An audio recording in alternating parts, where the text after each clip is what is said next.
guys, it's Bex here, and I'm here with my daughter Winona, who is 14, and she just started high school. She's gonna help me with the discussion that I started on my Facebook page, and that is, have your parents' health and fitness habits and attitudes been passed on to you? Or if not, are you doing the exact opposite for some reason? I always say on my Twitter, you'll see me tweeting the same messages a lot because I think that they're very important.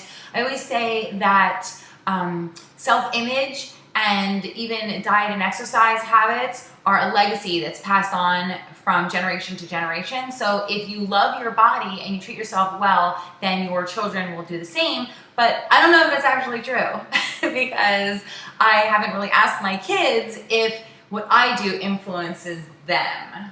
So do you think that it's my health and fitness habits or those of your peers that are influencing you more? I would say yours. Really? Really? Yes, really. Because most of my peers, which are people my age, well, that's what peers mean. You guys know what peers mean. Yeah. Are sitting at home 6 hours a day as soon as they get home from school, not doing their homework and eating junk, basically. And that's not what you're doing? No, I come home from field hockey and sit on my computer for 3 hours and eat not junk. Okay, well, that's somewhat of an improvement. At least she's doing field hockey first. Do you see a difference in the attitudes of student athletes about their bodies and then non-athletes about their bodies specifically? Not even about diet or fitness or anything like that, but how do you think the self-esteem about their actual physical image compares between athletes and non-athletes in school?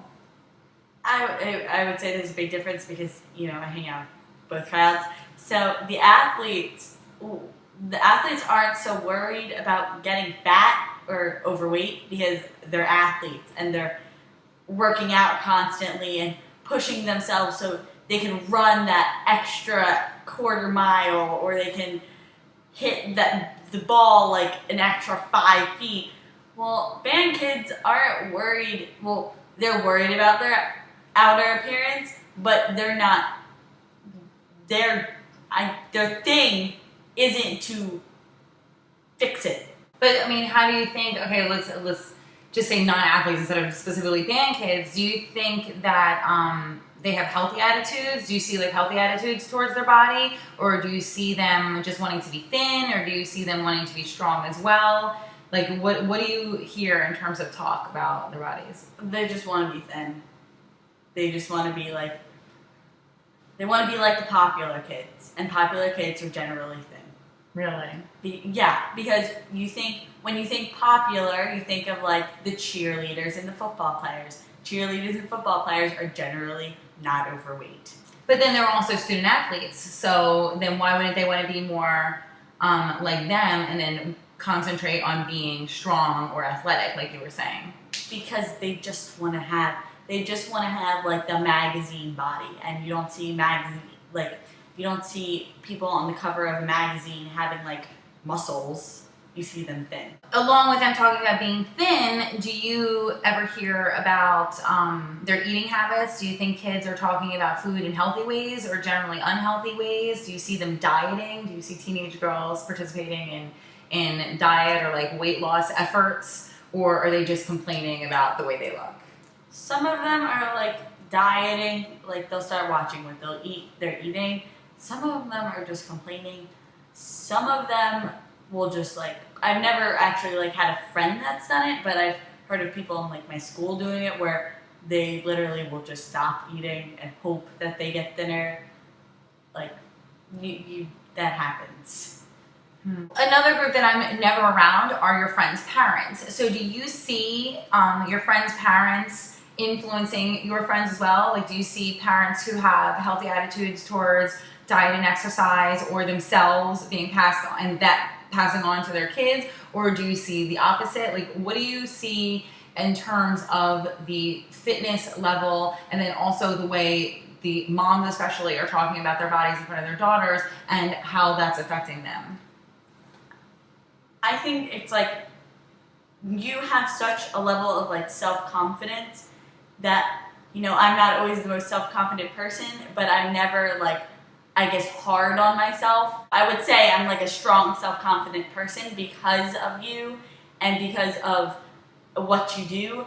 Some kids, like, if they see their mom sitting at home doing nothing, just eating themselves to, I guess, to like death. But see, I think that the main issue, or I think a big issue, is that no mom wants to be a negative influence on her daughter, but sometimes we just don't realize the things that we say. Like, I have acne, so I'll complain about having acne a lot, and you call me out on it sometimes. So I think that it's just important that even though we all have issues, and we all have feelings about our body, that we are careful the way we present them. So something that like, I get pimples, but I shouldn't agonize over it. I should just like, I have pimples, so what?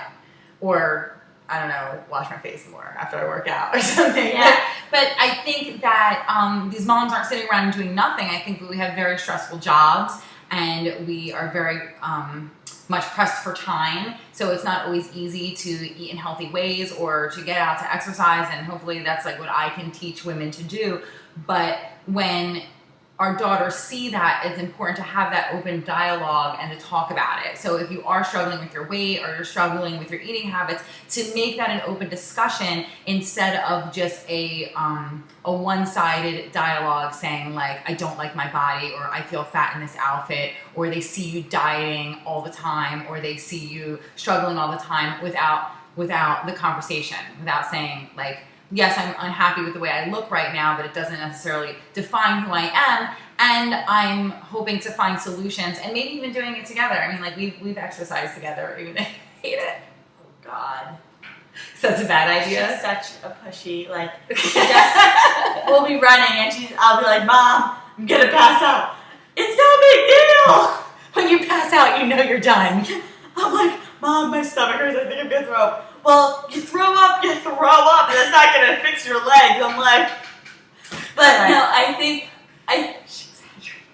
that was like 3 weeks ago. Okay, good. But I think that, so if your mom's on the couch and just eating, and she's like, oh, I feel so fat, then you're gonna be like, okay, well then I'm just gonna sit on the couch and do the same thing.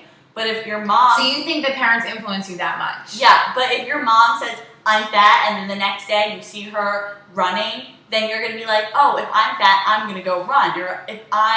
If I don't feel well, then I'm gonna stop eating the crap I was just eating. And I think that another important point is to watch the words that we use, because fat isn't a dirty word, but I think that we have to be careful to speak about our bodies in ways that are positive, because we may be holding on to a few extra pounds, but to constantly, when you use the word fat, to attach it to so many negative things, like being lazy or being ugly or being undesirable, that's where it gets into the danger zone. So you can say, I got a big fat butt. That's all right. But when you're like, ugh, I have such a fat butt, I'm so gross, that's quite another. So let's keep the dialogue open. I want to hear from you guys. Tell me how your parents have influenced you or not influenced you, or what influences you to want to be healthy. And tell me if you're like a confident person because your mom rocked out, or if you've had self-esteem issues because your parents weren't so supportive. I want to hear it all. I love hearing from you guys. So we're going to see you. We're going to go watch some trashy television. We love Bravo. But I'll talk to you later. Here we come, Jersey Housewives. Winona and I can't wait to hear from you, so remember to comment below or head on over to the blog using the link in the video description. Or if you want to, you can stick around for just a little bit longer and click on one of the thumbnails below to watch a Bexlife workout. I will see you around. Love you always, and thanks for supporting Bexlife. Mwah.